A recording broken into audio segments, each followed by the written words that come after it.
বাড়িতে গীতা আছে তো? আচ্ছা, সকলের ঘরে কিন্তু গীতা আছে। গীতাটার নাম কি মা? এক একজনের ঘরে দেখবেন এক এক রকম গীতা আছে। কারো ঘরে আছে পদ্ম গীতা, কারো ঘরে আছে শ্রীমদ ভগবত গীতা। হ্যাঁ, কেউ পদ্ম গীতা, কেউ আবার শ্রীমদ ভগবত গীতা, কেউ আবার অর্জুন গীতা।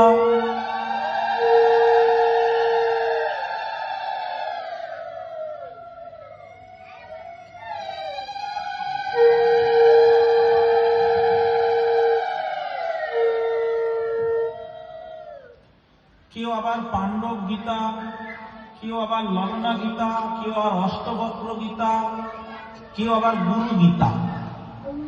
দেখবেন এরকম গীতার নাম আছে। আপনারা হয়তো অনেকে জানেন না, গীতার এরকম নাম আছে, গুরু গীতা, আবার অর্জুন গীতা। আমরা যেটা সচরাচর পাঠ করে থাকি ওটার নাম হচ্ছে শ্রীমদ ভগবত গীতা। ওই গীতাটার নাম হলো শ্রীমদ ভগবত গীতা। এটা দেখবেন সচরাচর আমরা সবাই পাঠ করি। আর যেগুলো গীতার কথা বলছি, যেমন অর্জুন গীতা, পাণ্ডব গীতা, তারপরে অষ্টবক্র গীতা, ললনা গীতা, গুরু গীতা, এই গীতাগুলো সচরাচর সকলে মানে জানে না আর কি, পাঠ হয় না, অতটা সকলের কাছে নেই।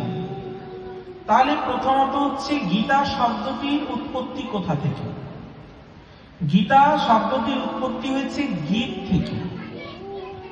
গীত, আর গীত থেকে হয়েছে গীতা শব্দ। গীতা হলো গীত, মূল শব্দটা ছিল গীত, গীত শব্দ থেকে গীতা। তাহলে গীতা মানে কি? বলছে যেখানে প্রশ্ন এবং উত্তর এই রকম বিষয় থাকবে সেই গ্রন্থকে গীতা বলা হবে। তাহলে আমরা যে গীতা পড়ি, এখানে কে প্রশ্ন করছেন? গীতা পড়েন তো, তাহলে বলতে পারবেন কে বলছে? অর্জুন জিজ্ঞাসা করছে আর ভগবান শ্রীকৃষ্ণ উত্তর দিচ্ছেন, তাই তো?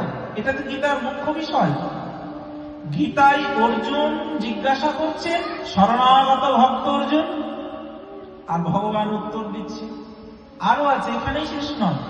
আমরা গীতার প্রথম পাতা খুললেই প্রথম অধ্যায়ে দেখব ধৃতরাষ্ট্র উবাচ। কে জিজ্ঞাসা করছেন? ধৃতরাষ্ট্র।